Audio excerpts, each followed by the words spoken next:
Okay, so let's get started here. Sorry about the little bit of a delay. I guess sometimes maybe a little bit of training needs to be done for the people who are in the classroom before me to let them know, yes, I do need to get in here a little bit earlier than maybe normal instructors because I have a variety of different things I have to set up. It would be so nice if I could simply just plug in my computer into one place and I would get the projector, I would get a webcam, I would get the sound system. It would be nice. I've actually requested funding for those kinds of things, but they're rejected by the university. But that's just the way it is. It could be worse.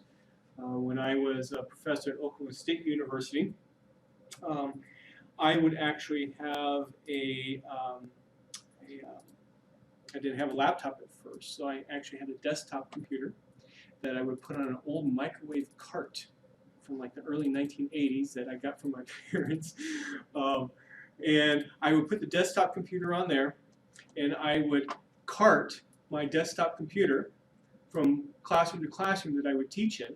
And also I had to get my own projector. So every day before class, I had to go way across campus, pick up a huge projector about that size, bring it, put it on my cart, and then set everything up. Fortunately, we have gotten a lot better, but just still not to where I would like to be in terms of teaching in this kind of a style. Okay, so today we will finish off that R background check, and then we'll get into Monte Carlo simulation. That day number 1 quiz is due now. If for some reason you were unable to complete, please come talk to me after class. Are there any questions before we go in here? Okay, so let's see. We left off with question number 9.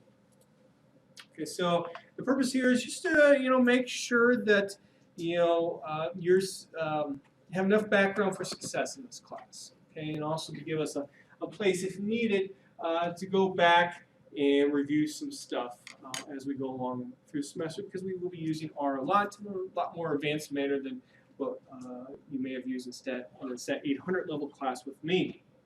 So, question number 9, for someone to me, what is a class in R? I'm not talking about like a physical class like this. I'm talking about the actual part of R that's called a class.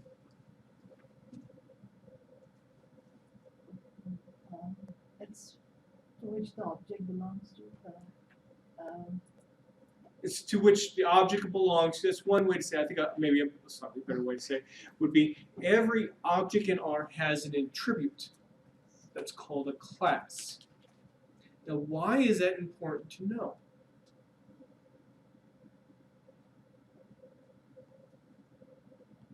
It's a little bit of a hint on question number 10. Because someone tell me why it's important to know in a different way than what's kind of said in number 10. Maybe we should go to number 10.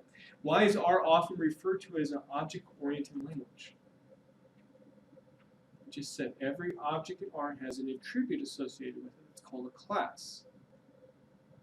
So The generic functions depend on this class. Exactly.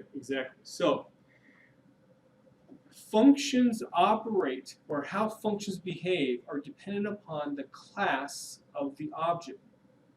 Okay? Now in my 800 level classes, I would say, well, that's a little bit more of an advanced understanding of R, but we definitely need to understand that here. In particular, there are things called generic functions. What a generic function is a type of function that can be used with essentially in a wide variety of classes. Let's actually remove this here. I'll make sure I talk about everything. Okay, so all of you should have seen the generic function called summary before. It's called generic because you know that, let's say if you did summary and then parentheses, you have some kind of data frame there, and you ran that code, and you did summary parentheses with maybe an object that came about through the LM function for fitting a regression model. or the GLM function for fitting a generalized linear model, and you ran summary with that, you know that the results from that, using that kind of a summary, is different from using the results, different from the results from using summary on a data frame. And the reason is due to this, summary is a generic function. So how it works, the first thing that it does, if you actually look at the code for it, you'll see this. The first thing that it does is it tries to find what's called a method function that's associated with that particular class type. So for example, if I have an object that came about through the LM function from fitting a regular old regression model, the first thing that summary would do if you run it with that kind of an object is it will look for a function called summary.lm, because any object that comes from the LM function has a class called LM. Similarly, if I run summary with a data.frame, a data.frame has a class. It just so happens to also be called data.frame. And so what it's going to do, summary is going to look for a function. Is there a function called summary.data.frame? If there is, it will run that. If it isn't, does anyone know what will happen? R is going to crash. It's going to go summary.default and try to run. It might not work, but we'll try.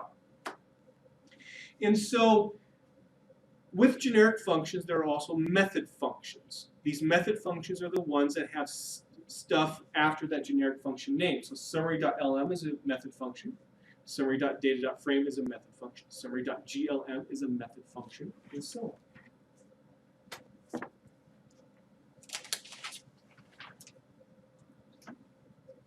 So what are some commonly used generic functions that maybe you've used in the past?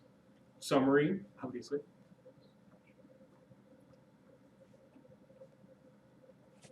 I don't know about plot. Plot is a generic function. Do you have a Class? class? Is not a generic function. And class corresponds. It is a function and tells you what the attribute is with a particular object. Any other? What's something that you often do with a statistical model once you got it? You summarize it, yes. You plot it, yes. What else? Predict. You predict, so there's a predict function. Hist. I don't think hist is a method function. I'm pretty sure it's not. Okay. Yes, I mean, there are cases where you want to do histograms, of course, but I don't think it's a method function. What's hist? Or generic function, I should say. What is generic function? I should say hist is not a generic function. Not a method function. No. What's that? What's a method function? Then what's that? There is some other name like. I don't know if there's a particular name. I just would call it a regular function. So notice, like when you estimate a model, what do you want to do? Well, you want to summarize it. You want to maybe find a variance-covariance matrix. VCOV is a generic function. You want to find maybe the beta hats. The coefficients function allows you to do that. You want to be able to predict with it. In case I didn't ever say this, you want to plot with it. And so, the reason why R is set up like this, that, for a beginning user can be kind of confusing where you have generic and method functions, is because often in any kind of model or other statistical methods that you want to do, you often want to apply the same kinds of things. You want to plot something. You want to predict something. You want to summarize something. So R is set up so that you can use a common language base with your code. And that's makes it really, really convenient. So how can you see a list of methods for a class?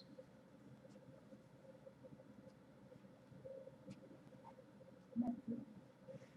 Class equals whatever the class name is. You wouldn't use the class function. Method. Oh yeah, sorry. Yeah, you would use what's called the methods function. You say methods class equal, and there you go. So whenever I'm new to using maybe some functions I haven't really used before, what I will often first do is type after I maybe fit a model. Methods class equal whatever the class is corresponding to object. I would type that because I want to know what is available to me. And so that's an essential thing to do, whenever you're learning about new packages, new functions, and stuff like that, is to know that.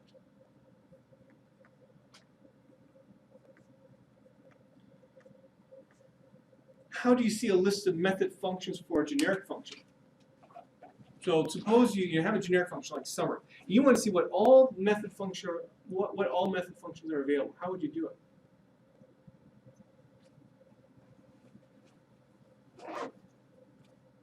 It's very similar to what we just did there.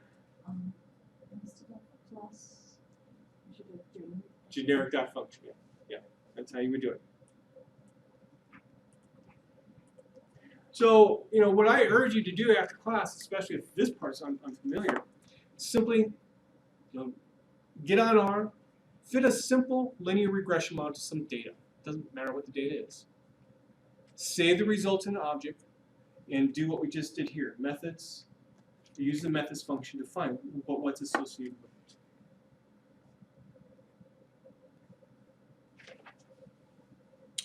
Okay, so now changing our focus. So what are some good sources for our help out there? So suppose you are stuck on something. You can't figure out why you're getting a syntax error, or you don't know how to do something. What's the first thing you should do? Read the documentation. Very good. Read the documentation. Not ask me. Read the documentation. So access the R help. Obviously, help, HTML help. At least that's the way I do it. And I usually go under packages. You have a list of all your packages, and unfortunately, it's cut off on that side, left side. And you have all your packages there, and you can look for help corresponding to a particular function. Also, please note that there are a variety of user manuals that are available to you as well. In particular, you can access help manuals. Okay? What are some other things you could do? How else could you get to a help web page? So we write and then question mark. You could use the question mark, and then I don't usually use that. The question mark and then the variable name, or the variable name. I'm sorry, question mark function name, or function name question mark. Function name and Okay. question mark. Okay. What I usually do, and that's how you do it at the R console. So for example, so what's the? Oh, you can't see it. Sorry. Let me make this bigger too.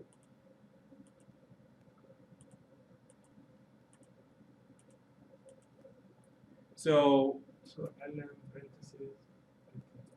Net plus. No. okay. I know you can use a question mark somehow, but obviously it's not that way. The way that I often do it is just this. Oops. Use the help function. Okay. Now let's say you want to get help outside of R. What's a good resource to use for help? Excuse me? Yeah, there's some blogs out there. We'll talk about some blogs later. But what's another potential resource? The what? Overflow or overflow something. Yeah, Stack Overflow. Stack. If you never use it, it is an extremely helpful thing to use. I remember, so the way the Stack Overflow works, if you haven't used it, is that basically somebody submits a question, and then various people will respond to it. People who are viewing the questions can rate how valuable a particular answer is to a particular question, and it provides a nice, very organized way to get help. I use it a lot. You use to get answer or to answer the questions? I don't usually submit anything. I don't usually answer. I unfortunately don't have as much time to do that and contribute in that way to the R community. I usually just get answers to view, you view what's already out there. I did when they were first populating the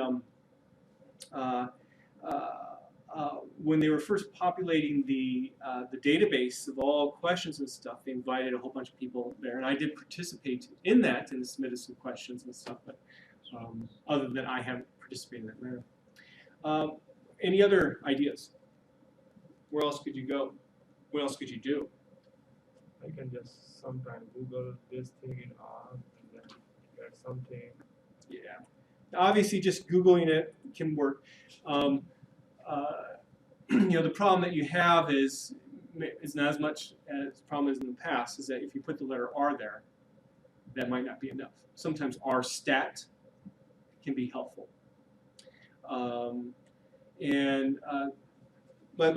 But things have gotten better over time. Another resource that you should not forget about is the R lister. This has been, available for over 10 years. I still subscribe to it, although I don't necessarily really pay close attention to it, as close attention to it now as I once did. I have actually submitted questions there and answered questions there. So if you do a search for me, you will see my name pop up a few times. And so, I subscribe to it as a daily listserv in a digest mode. And so last time I checked, it would be like over 100 posts per day there. And the people who are answering these kinds of questions are part of the R core group, often, in addition to regular old everyday people like myself. An excellent resource there. Another resource that can be helpful is rdocumentation.org as well. Okay, so what is an R task view?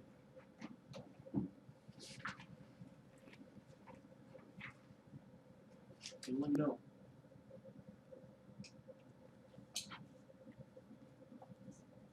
Okay, so back when R only had maybe a couple thousand packages, people were starting to realize that it's kind of hard to find what you want in terms of a package that will do what you want. And so they came up with this idea of task views. In particular, if I go to this particular website right there, you will get to this. And this is cut off. If ever you have my stuff cut off on the left side and I'm just going on here not paying attention, please let me know. There are some problems with the resolution of this projector here, or actually not the projector. It's actually the console system here. That my computer has too high of a resolution, so I always have to adjust it. And that even with the adjusting, things don't work out as well as they should. And so, while it looks like that my web browser is at the far left side, in fact, I do have some space on my left side there that you're not seeing, but I can see on my monitor.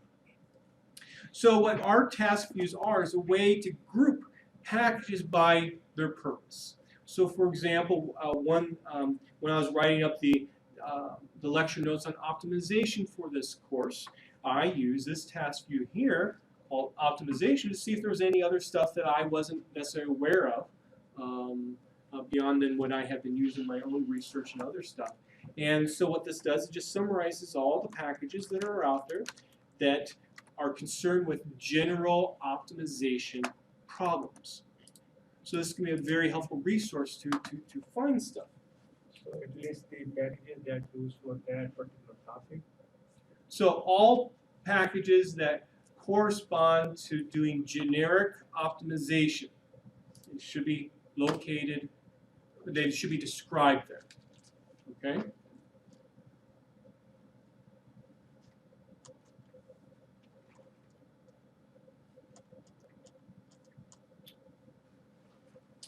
So speaking of blogs, and what's a good blog?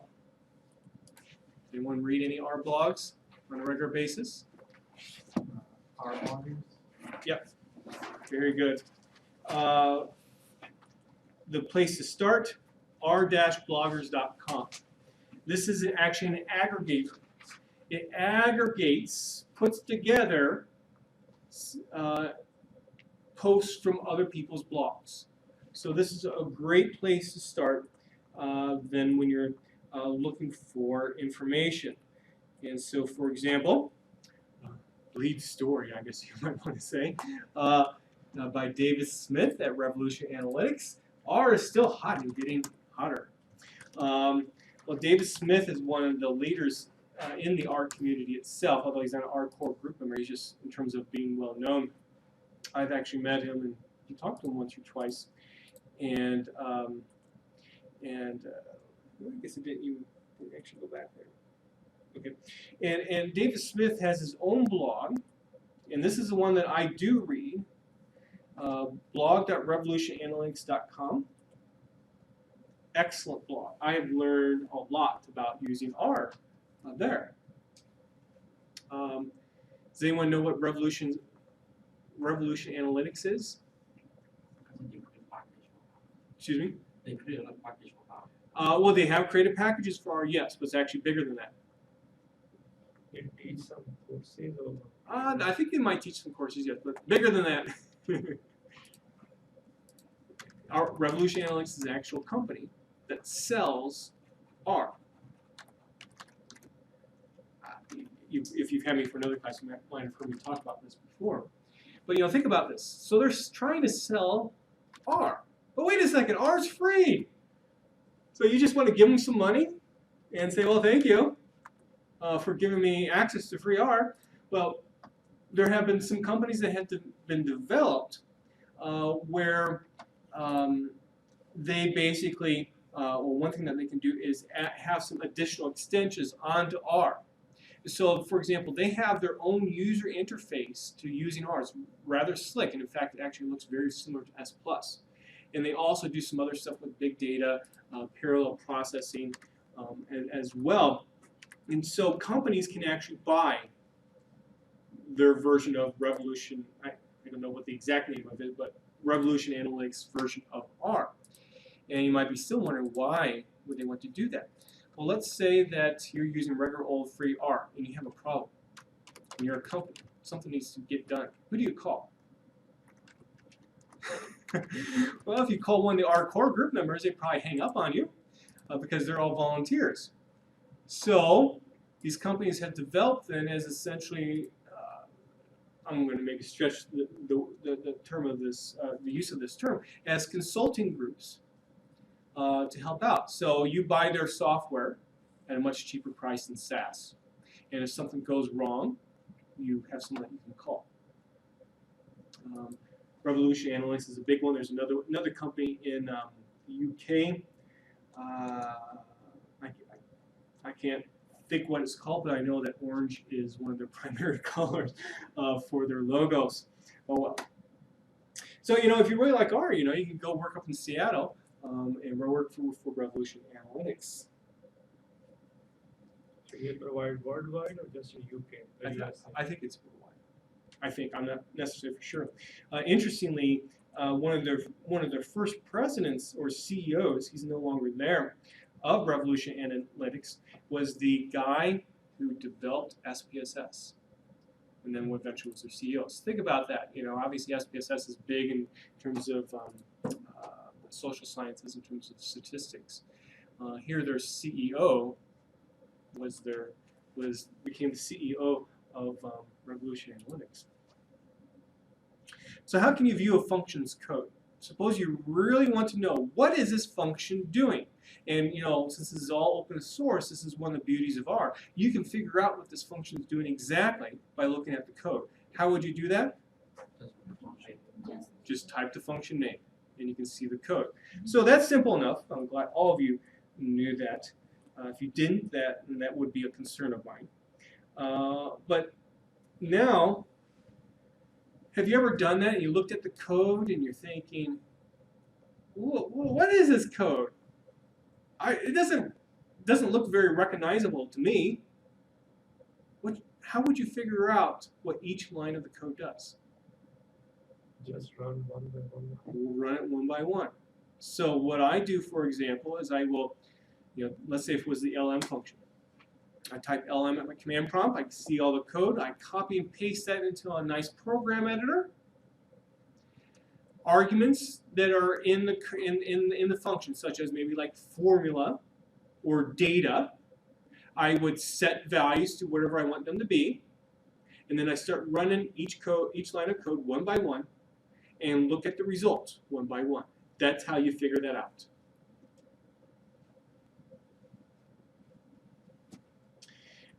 What does ... mean in a function's set of arguments?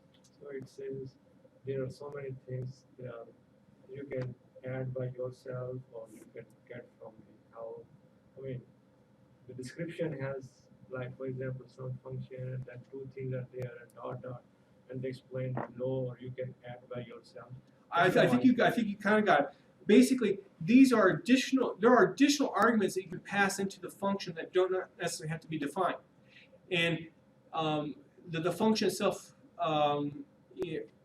oftentimes will not. Well, doesn't actually need them to run. But maybe if you wanted, let's say, some fine control of, let's say, suppose you're fitting some very complex model that has some very complex optimization to it. You want to maybe pass in some additional options maybe into the optimization routine that's used inside the function, and that can be a way to do that. So, take a look at the LM function help. You'll see the ... there. So then what is an R package? Obviously, I've used R packages before, but let's make sure you understand a general definition of it. It's a group of... A module of function. Yeah, module, function, group of functions, and also data as well. My favorite packages are the MRC package and the bin group package. Where can you obtain an R package? It should be easy.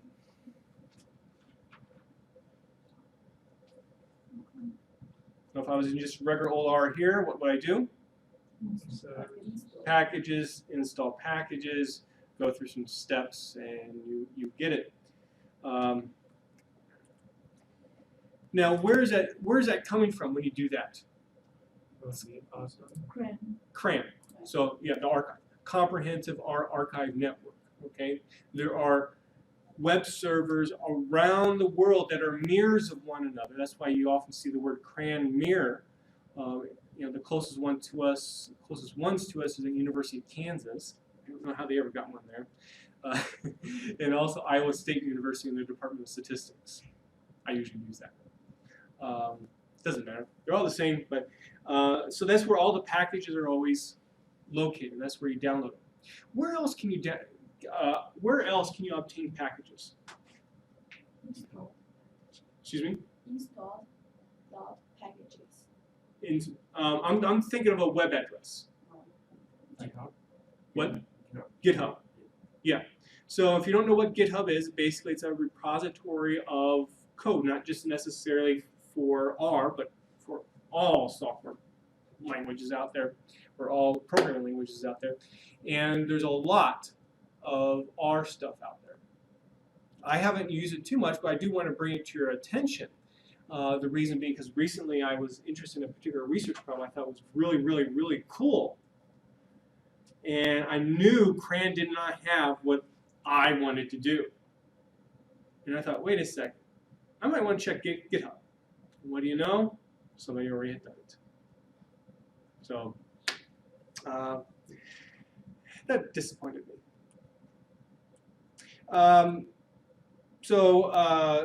Bioconductor also is another particular website. I haven't had to use that too much because I don't do stuff with what Bioconductor does, which is often like bioinformatics kinds of things.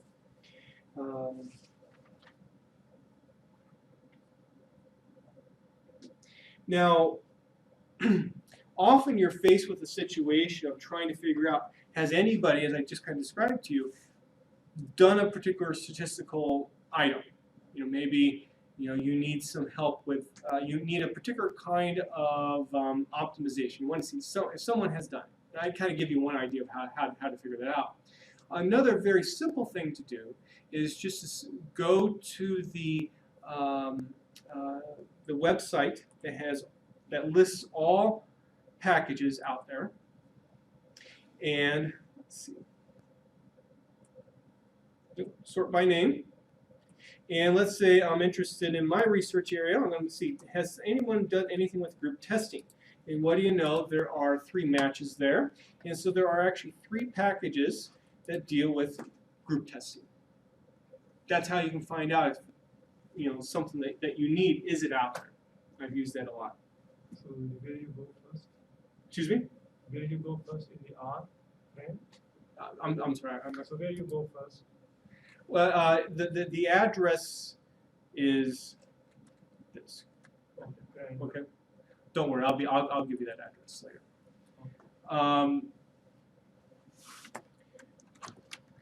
So I ask you another question here. Now it's kind of been spoiled, but I'll ask it anyway. See how many of you are paying attention to what I'm doing up here. How many R packages are there out there?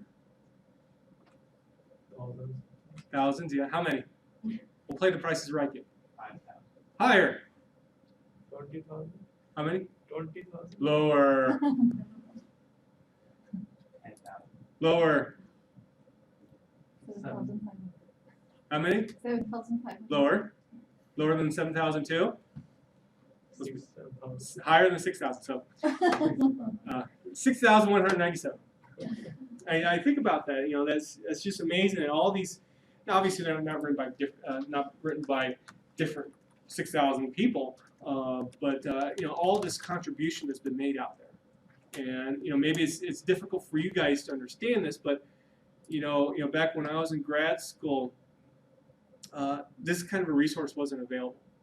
And you know, if your advisor said, okay, go figure this out in a paper, that meant basically you had to start from I guess step one of being able to trying to program it in, and then try to reproduce the results that were in that paper. Nowadays, people write a corresponding package, or maybe it's or maybe they even have a code on their website or on the publisher's website, and you can immediately duplicate what was in the paper. And it's a great advance in terms of reproducibility of research too. Okay. What is an IDE? Does anyone know what IDE stands for? Yeah, integrated development environment. Exactly. And so IDEs are often used with a variety of software packages or programming language, including R. And so great IDEs to use are RStudio and TinR. The reason why I point this out is because I want to make sure, and I do know some people who still do this, I don't know why. I don't want you to be programming your code in Notepad, okay, and copy and pasting the code over to R. Also, you should not be necessarily using the editor in R itself to do your programming. This editor is way too basic. You know, in particular, the biggest disadvantage of using like the editor in R itself is that everything's the same color in terms of your code. Where with a program editor or IDE such as Tin, I know that's small, everything's nicely color coded, and you should have no problems at all. You know, viewing especially long code. Sorry.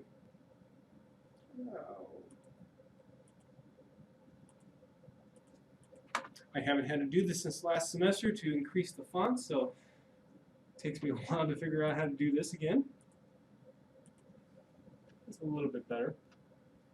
And so you can see how everything's nicely colored. Now my preference is Tin rather than RStudio. I think nowadays most students have went to RStudio. I guess I started, RStudio has only existed since about 2010, so I was doing stuff beforehand, and I started using other programming editors.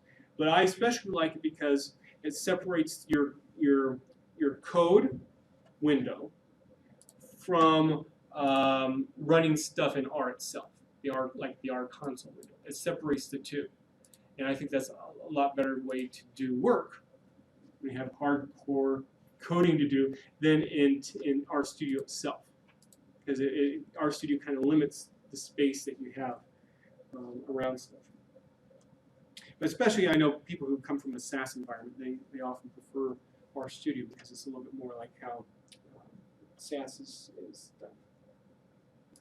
Okay, lastly, there's one other question that I wanted to add that's not in here already, and that is a little bit more complicated one that I don't even talk about in my classes usually, but it's useful to know. What does the search function do?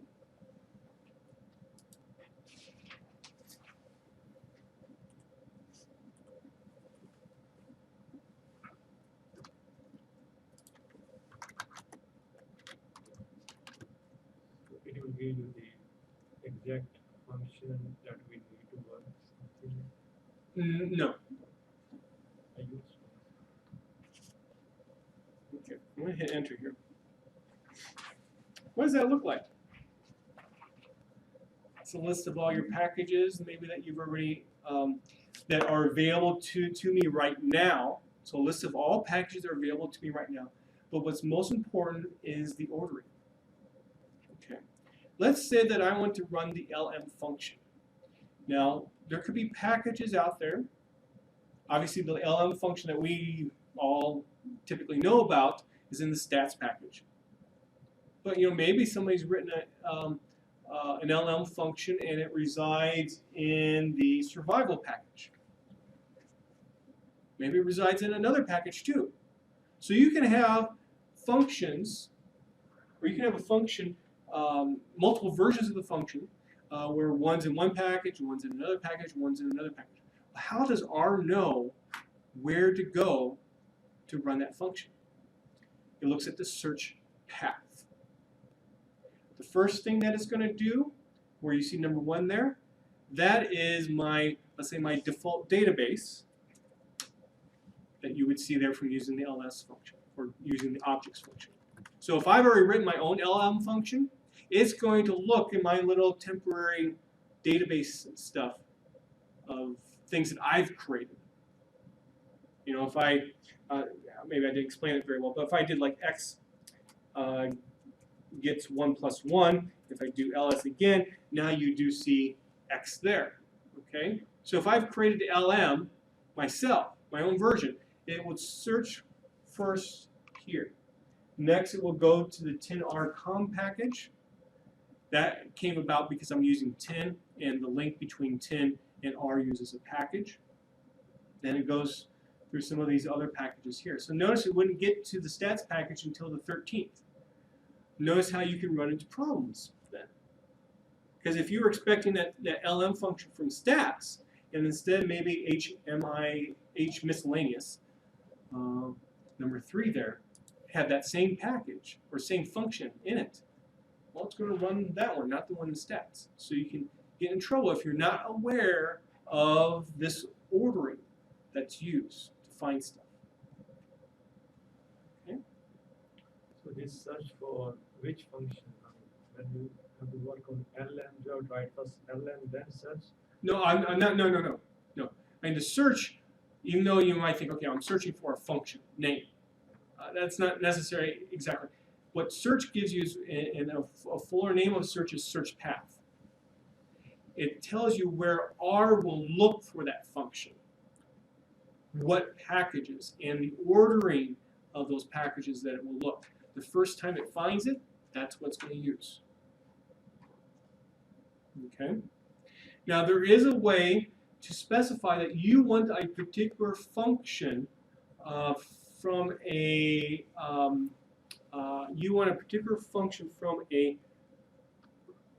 particular package. So when you are talking about 6,197 packages, so first one is globe. That's not a package. That's just, it's like in SAS, your work directory. Okay, that's where I'm putting stuff temporarily. So if I want to find the LM function that's in the stats package, I think this is the syntax. I don't have to use it very much.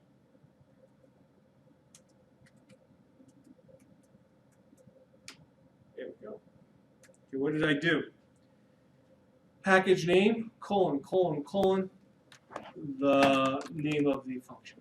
That's how you can guarantee for sure that you're getting a particular one.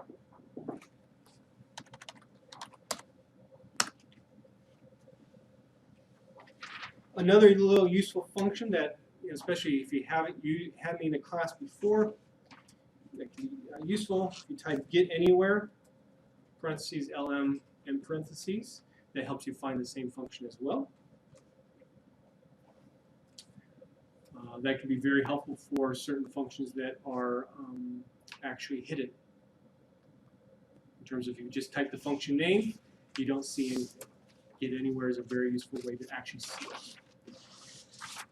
Okay.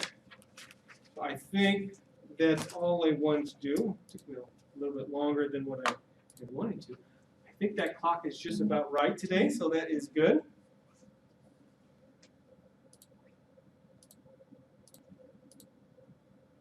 Are there any questions? Okay. Well, we get into Monte Carlo simulation then.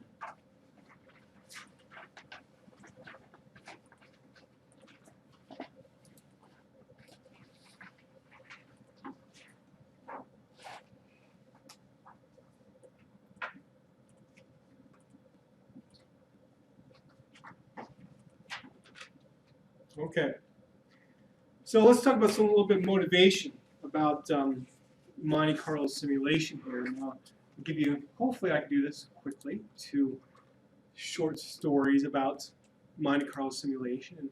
And when I first heard about Monte Carlo simulation, maybe you would have heard about it now earlier in your careers than when I did, but you know, again, this was the early 1990s when I first heard about it. And I was a big Star Trek Next Generation fan. Anybody else Star Trek fans? All right, thank you. One brave person to kind of, well, but you were sitting in the back, so there you go. Well, I have a funny story about that. Okay. At my school, I had to take a religion class as part of the graduation requirement. Okay. And they had a religion of Star Trek class. Really? Yeah. Wow. So, well, did it talk about like the religions of Klingons and? Well, there isn't any religion really, but we kind of talked about that. I mean, the person. Their who belief taught- structure. Yeah. The person who taught like the world views of what Star Trek is. So we watched every other class. It was Tuesday, Thursday, so we always watched like a whole episode on a Tuesday. We talked about it on Thursday. That sounds like a good class to take. I mean, it's interesting. I mean, just how Star Trek is in everyday life. For example, there is a book on leadership practices, and it talks about how Jean-Luc Picard, who is the captain of the Starship Enterprise, just from watching the show enough, you know that he's a good leader. And some of the things that they show in the show about how he leads, you know, they put in this book to relate it to, let's say, real life stuff.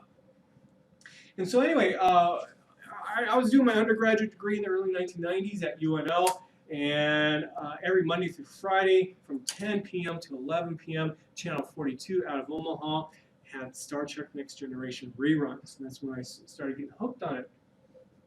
And in particular, there's this one episode, Season 3, Episode 6, that really got me thinking about let's go back. Got me thinking about, you know, how math and statistics are used to solve, I'm going to use this word, real life problems. Obviously, this is sci-fi, but you know, what the writers typically do for these science fiction TV shows and movies is that they try to make it as believable as possible. So they try to, you know, often they will have scientific consultants to help the writers make it believable. You know, how if we could in science, how would we solve this kind of a problem? Okay, and so in this particular episode, this is Geordi right here. He's the chief engineer. He's faced with a very, very difficult problem. The Starship Enterprise, the spaceship that they're all on, is stuck in an asteroid field. They can't get out. Whenever they move, there's certain things that are embedded inside these asteroids that actually suck power out of the Enterprise. And so if they move too much, soon they will have no power, they'll be stuck there, and they will die. So Geordi is trying to figure out a way to get the Enterprise out of this asteroid field. And without going into all the details, he's talking to actually a computer simulated person on the holodeck. And they're trying to work through different scenarios to see if they do this, or if they do that, or if they do that, could they get out? So what they are trying to do is run some computer simulations to see if they did a certain thing, can they get out of the asteroid belt? So let's look at what happens when they run their first little simulation. So you can kind of see what they're doing there. Simulation, fatal exposure. Okay, so you can kind of see that the lighting's not very best. So suppose we make it like we're in a movie theater. What you kind of saw there were some asteroids, and the spaceship was trying to go between the asteroids to get out. And as you heard the computer say, fatal exposure, meaning that they were exposed to some radiation that these asteroids were also giving off, and everyone would die. So that was a simulation. And so let's see what Jordy does next. Computer, reduce thrust levels another 4%. Adjust trajectory angle to compensate. Okay, so now he's changing the settings of the simulation, and he's going to do another, what we would call simulation run. Let's see what happens. Begin simulation again. Yes. There you go, we got out. Repeat simulation, same level. Okay, so now he's going to repeat the simulation. Why do you think he wants to repeat it? Because after all, that simulation just said they got out. But it was not changed. What's that? There was not change. So want to see that the way is consistent. Yeah, I think what you're getting at is that just because it happened one time in a simulation does not mean it's going to happen another time. There's a lot of variation. There's going to be variation from simulation run to simulation run.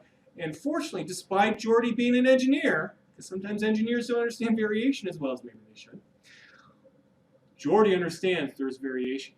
So let's see what happens when they run it a second time.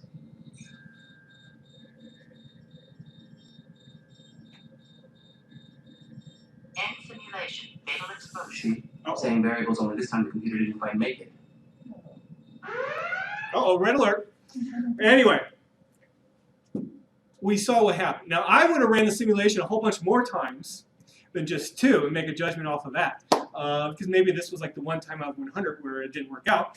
But at least you understand that there's variation and that you have to run simulations more than once to get a full understanding of what's going to happen. So my second really short story actually comes from my very first year of grad school. Despite watching that episode of Star Trek Next Generation and also getting a degree in mathematics, I didn't really fully understand simulations a whole lot. And when I got to grad school, this was 1994, I had all the older grad students around me, and I keep on hearing them talk about simulations. I gotta run my simulations. I gotta run my simulations. Oh, my simulations aren't done yet. They're running all these simulations.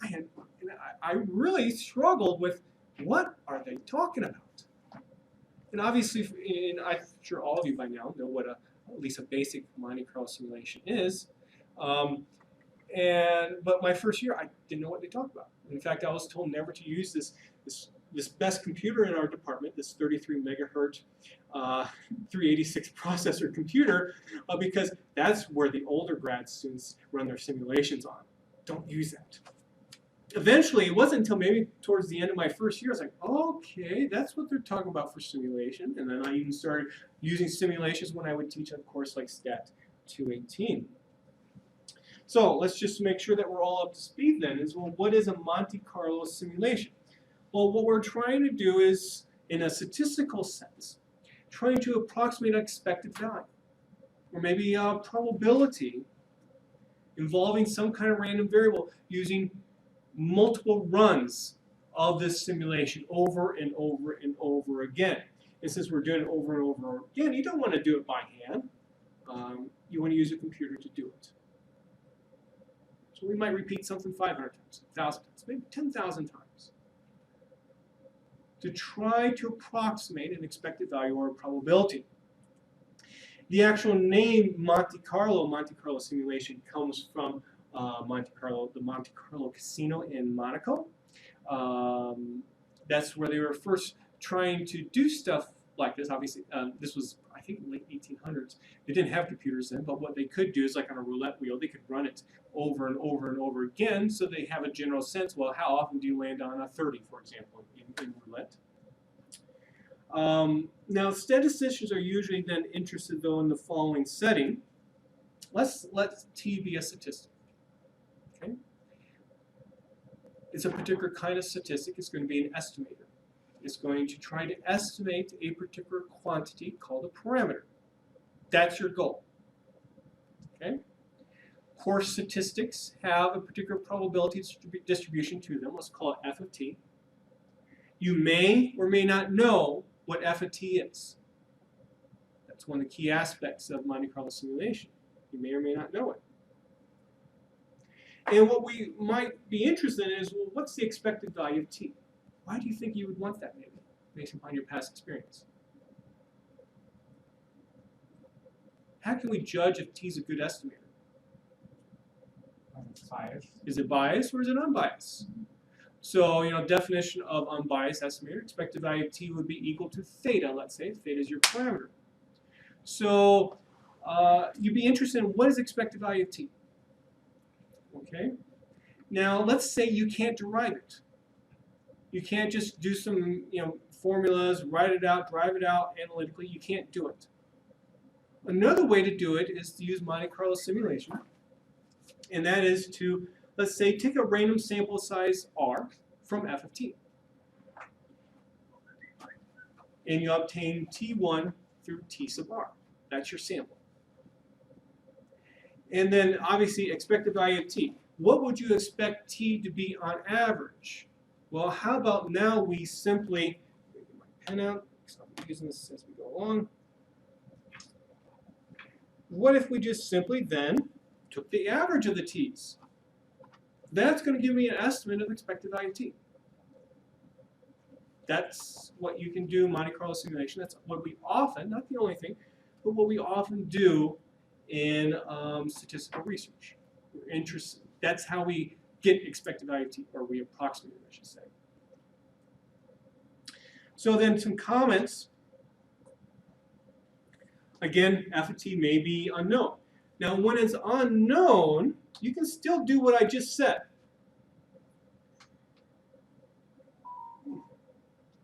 T is probably going to be, well, t, if it's a statistic, it's going to be a function of other random variables.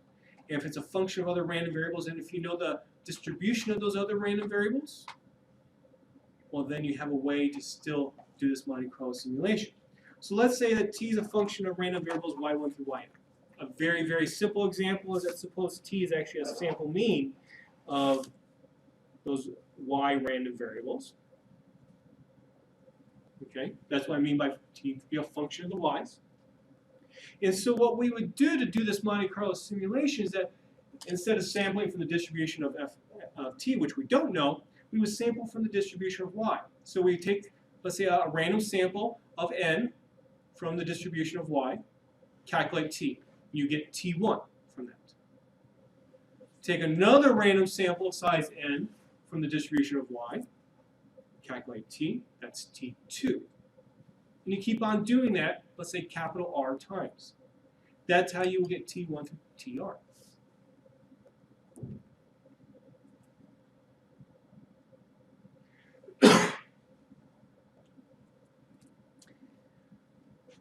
Well, it's not necessarily just an expected value that we might be interested in. We might be interested in, let's say, the whole density function, f of t, or mass function 2. Also, you might be interested in the cumulative distribution function, capital F of t, as well. And by using these t's that you're getting from the Monte Carlo simulation, you can estimate the actual whole probability distribution, a whole cumulative probability distribution.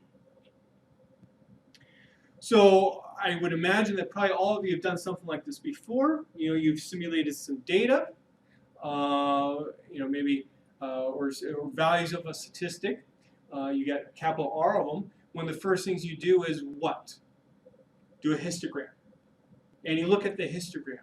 And maybe if you're trying to prove to yourself indeed the central limit theorem holds, you might look at the histogram and look, is it mountain shaped and symmetric? If it is, great. Normal distribution is a good approximation. But what about a CDF? How would you, visualize a CDF? You've all drawn CDFs before, but maybe you've never drawn, let's say, this sample estimated CDF before, called an EDF. Anybody heard of an EDF before? We got one, empirical distribution function. We're going to be using these things a lot, especially when we do the bootstrap section. So let's take some time to discuss it. So I'm going to try to estimate capital F of t. I'm going to call this estimator I'm going to put a little hat on top of the capital F there to say this is my EDF. And simply, this is what the EDF is. Hold on. It's 1 over R. That's odd. Why is it doing it? Let's try it one more time. Whenever I write on the screen, for some reason, it moves up one line. Oh well. So 1 over R times the sum, little r equal 1 to capital R, of an indicator function, t sub r is less or equal to t. This is my estimate of f of t. To put this maybe in an example context so you better understand it, let's say that I am interested in capital F of 3. So in other words, there's some kind of CDF out there that's evaluated at 3. Now you know that that would be, let's say, the probability that capital T is less or equal to 3. So my lowercase t is 3.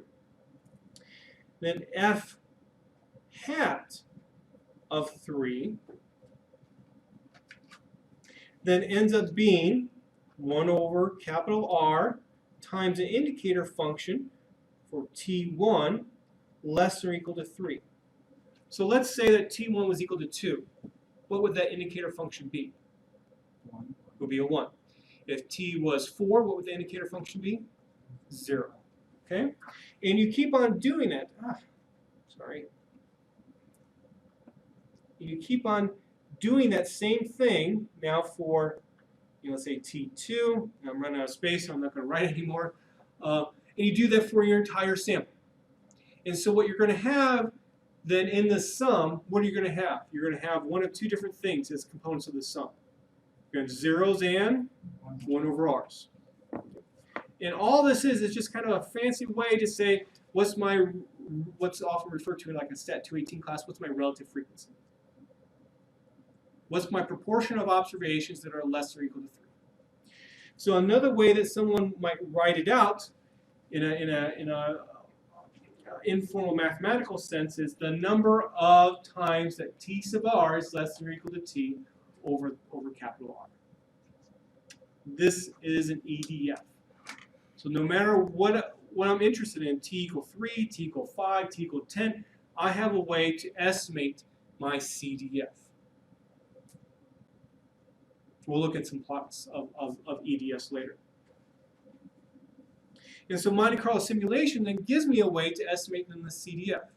And in fact, looking at a CDF rather than looking at a histogram with some kind of curve over it, in fact, looking at the CDF and EDF is actually oftentimes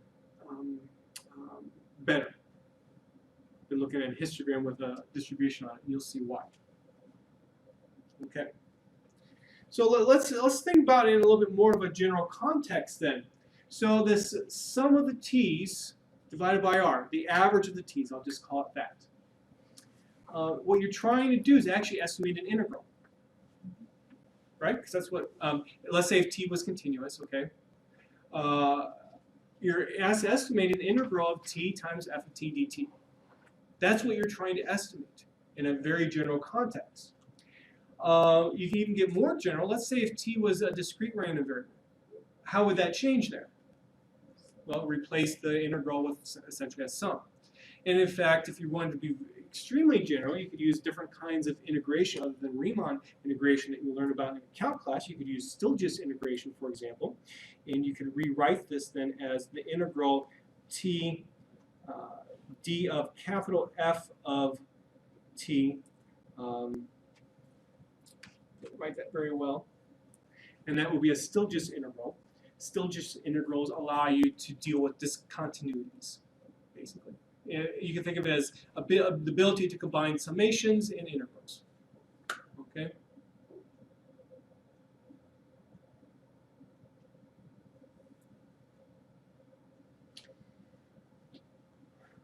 Now, we might not just be interested in t.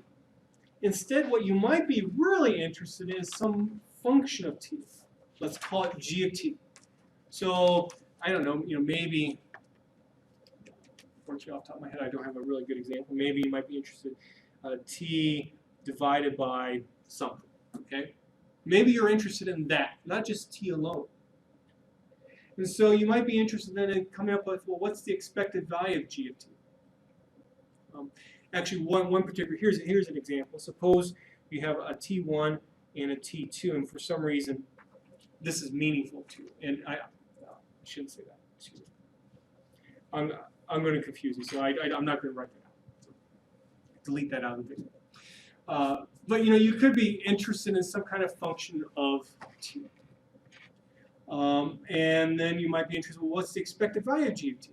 Well, as you might expect, well, instead of having just t here, you have g of t instead. I should just went to this example. Here's an example where you want a function of t. Suppose you want to estimate the probability t is greater than c, where c is just some constant. Well, how could you do that? Well, you could let your g of t then be the indicator function t is greater than c. Okay? So then my average of these g of t's ends up being an estimate then of my integral. Let's say t is completely continuous, and the integral of the indicator function t greater than c f of t dt.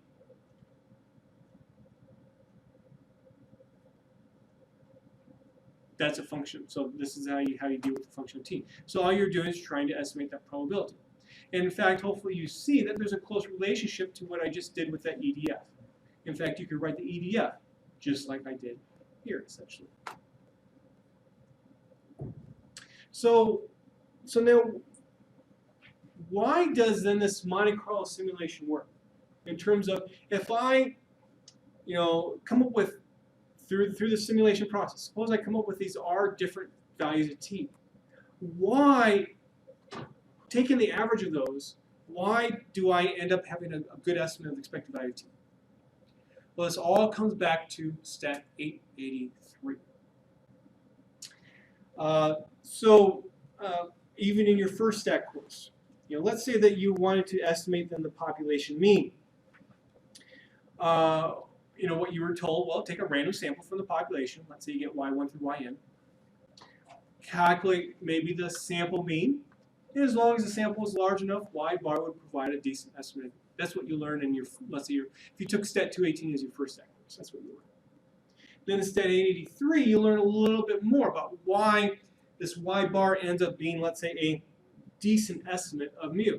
It all has to concern, in this case, the weak law of large numbers.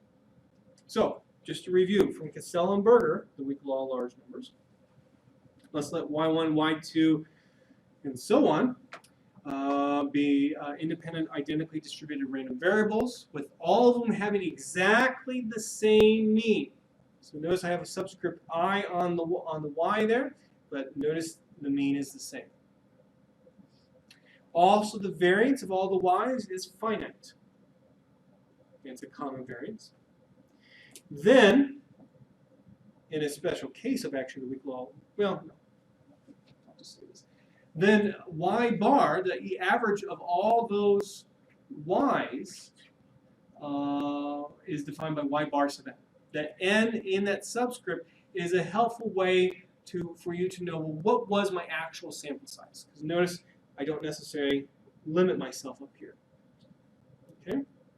Then for every epsilon greater than 0, we have this occur, which essentially means that as n gets big, the distance between y bar n and what it's trying to estimate gets small. Okay, that's what it's trying to estimate, or that's what's happening. So in other words, y bar n is a good estimate of mu, and it's becoming a better estimate as n's getting bigger. Hopefully, you use this terminology in 883. If you didn't, you at least would use it in Stat 980. We would say that y bar n converges in probability to mu. And you would denote this symbolically like this. Who has not seen, or who's not familiar with using that little p over the arrow? Everyone's seen it. Is this a standard thing in 883 that at least you probably just talk about it a little bit, right? Okay. Not as much as you would in 980. So good. So what this basically means is y bar n, in terms of what really we will be interested in actually implementing Monte Carlo simulation, it says y bar n is going to be a good estimate of mu. Also, you learned about the terminology consistent. Whenever you have this convergence in probability happening to a constant, then you would say that the statistic, the estimator, is a consistent estimator of that constant. Please note this right here, just a very small typo. Before class, when I go through my lecture notes, if ever I find a typo, if I want to make a small change, I will put it in a blue font. I hopefully will remember to tell you as we go along in the class, but if you see a blue font up there and I forget to tell you as we go along in class, that's what that means. So what's nice in that this weak law large number also then works for, let's say, functions of y. So let's say I have some function g, I want to do some kind of transformation of y. This also works there, so that the average of these g of y's also converges in probability to then the expected value of g of y. Okay?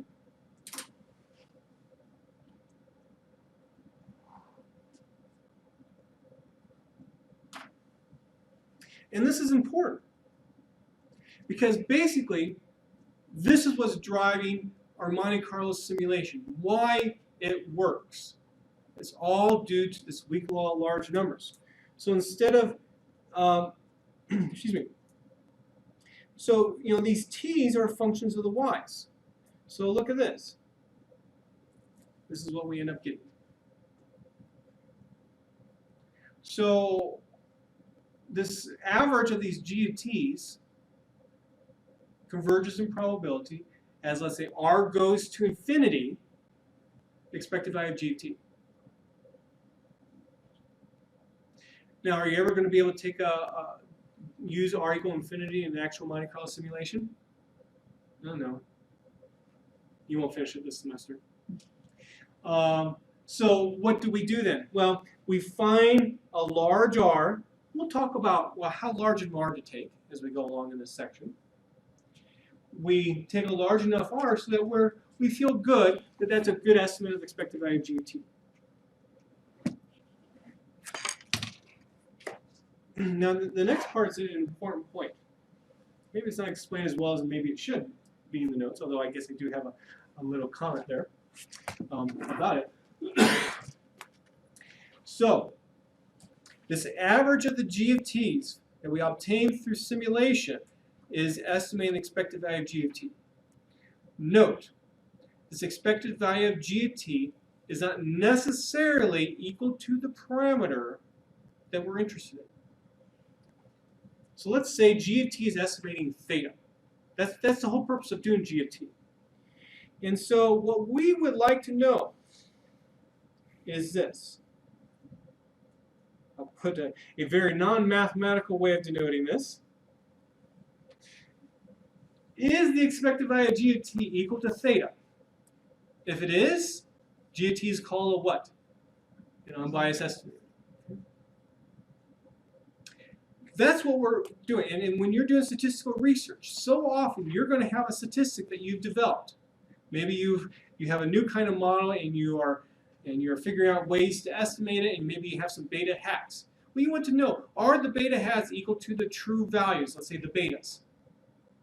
Well, I should say is the expected value of the beta hats equal to the betas themselves? That's a big part of statistical research. But the problem is that beta hat itself might be in a certain form that maybe you can't actually write out a closed form solution.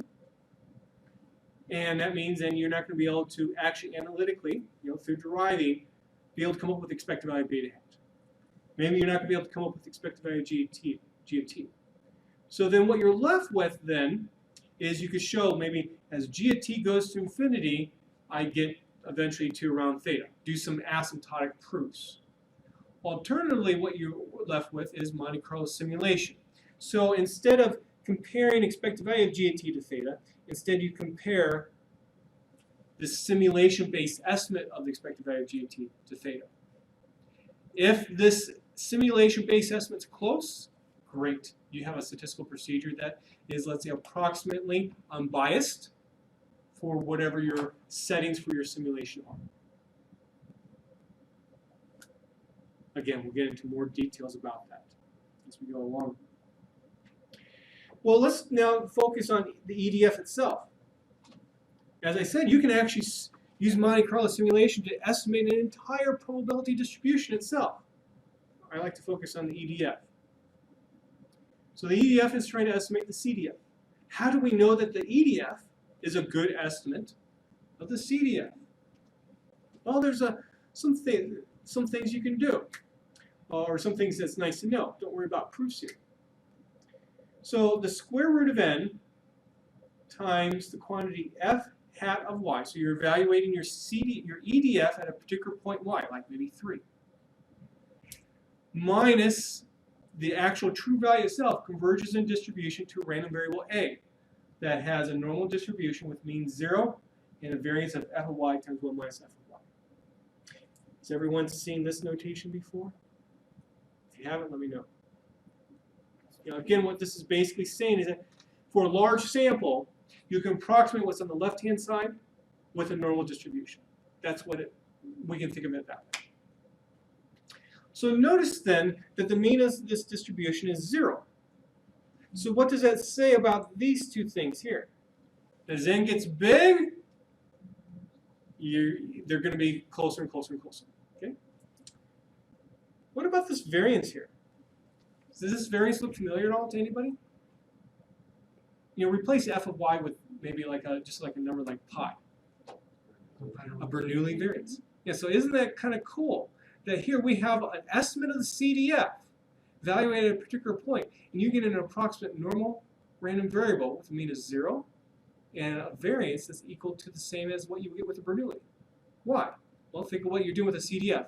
Either your number is below, let's say y, or it's above. Ah, 2 outcomes. But you can even do stronger, you can make this a stronger argument that this EDF is a good estimate of the CDF. You can actually go to the strong law of large numbers to show this with probability 1 convergence. And you can also take out the old Glavino-Cantelli theorem and also show things are getting close to each other as n goes to infinity. Don't worry if you've never seen Glavino-Cantelli, but I will just mention one thing here. If you're ever looking for a good book on asymptotic statistics, this is an excellent book, Ferguson, 1996. It's written well. It's written so that you don't necessarily have to have measure theory as a background, as a prerequisite. Also, what really makes it good, all the exercises have worked out answers in the back of the book. Excellent book. I wouldn't worry about the fact that now it's almost 20 years old. It's just an excellent book. Okay, it is 12:15. We have reached our conclusion here. I guess I should say, well, we got all this stuff about EDFs in terms of I wrote it for Y. Well, then that means then the EDF for T itself will be a good estimate of CDF2. Are there any questions? Okay, then that is it for today.